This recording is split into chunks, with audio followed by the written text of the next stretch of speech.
نے پوچھا یا رسول اللہ میں اپنے اخلاق میں جو ایکسیلنسی پیدا کروں تو اس ایکسیلنسی کا سب سے زیادہ مستحق کون ہے، یعنی سب سے زیادہ میٹھے انداز سے بات میں کس سے کروں؟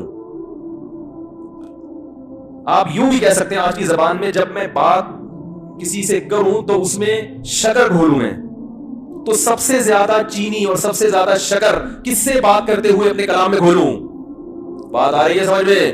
آپ صلی اللہ علیہ وسلم نے فرمایا امک، پوری کائنات میں سب سے میٹھے انداز سے اگر تم نے بات کرنی ہے تو سب سے زیادہ رائٹ یہ کس کا ہے؟ تمہاری، بولو نا، ماں کا۔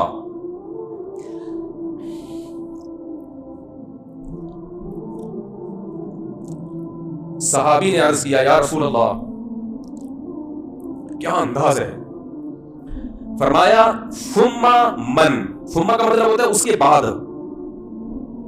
ثم من، یا رسول اللہ ماں کے بعد دوسرے نمبر پر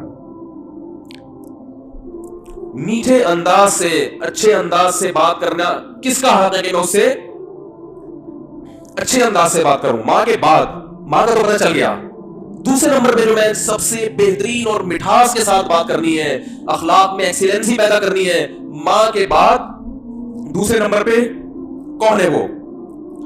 تو آپ صلی اللہ علیہ وسلم نے کیا جواب دیا؟ فرمایا امک، ماں کے بعد دوسرا نمبر بھی کس کا ہے؟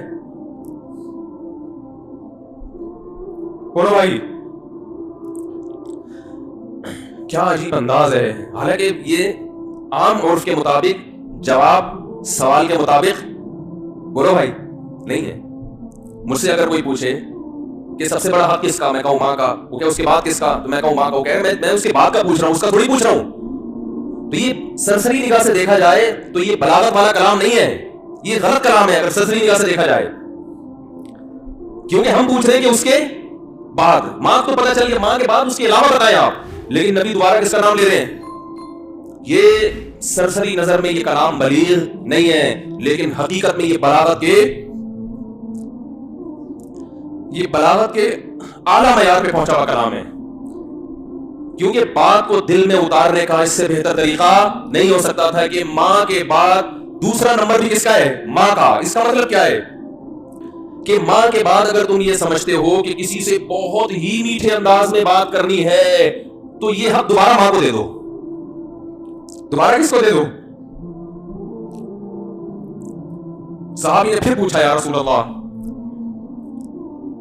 ثم من، دیکھو صحابی کا انداز بھی کیا ہے، وہ چونکہ ان کو یہ تھا کہ مجھے ماں کے علاوہ آپ چاہیے کہ کون ہے، اور نبی نے دوبارہ کس کا نام لے لیا؟ ماں کا۔ لہذا صحابی نے پھر اپنے سوال کو ریپیٹ کیا، کیونکہ وہ یہ سمجھتے تھے کہ مجھے میرے سوال کا جواب نہیں ملا۔ تو انہوں نے تیسری دفعہ پوچھا یا رسول اللہ ثم من، یا رسول اللہ تیسرے نمبر پہ کون ہے؟ تو آپ صلی اللہ علیہ وسلم نے فرمایا امک، تیسرے پہ بھی کون ہے؟ بولو بھائی، یہ ہے ویمن رائٹس۔ یہ کیا ہے؟ یہ جو بے شرم لوگ حقوق نسواں اور عورتوں کے حقوق کے نام پہ الو بنا رہے ہیں نا، ان کی باتوں میں مت آیا کرو۔ ان کا مقصد صرف عورت کو کپڑوں سے آزاد کرنا ہے، اور مرد کی دسترس سے آزاد کر کے مرد کے مقابلے میں لا کے مرد کا دشمن بنانا، تاکہ مرد عورت سے محبت کرنا چھوڑ دے، اس کا حق دینا چھوڑ دے۔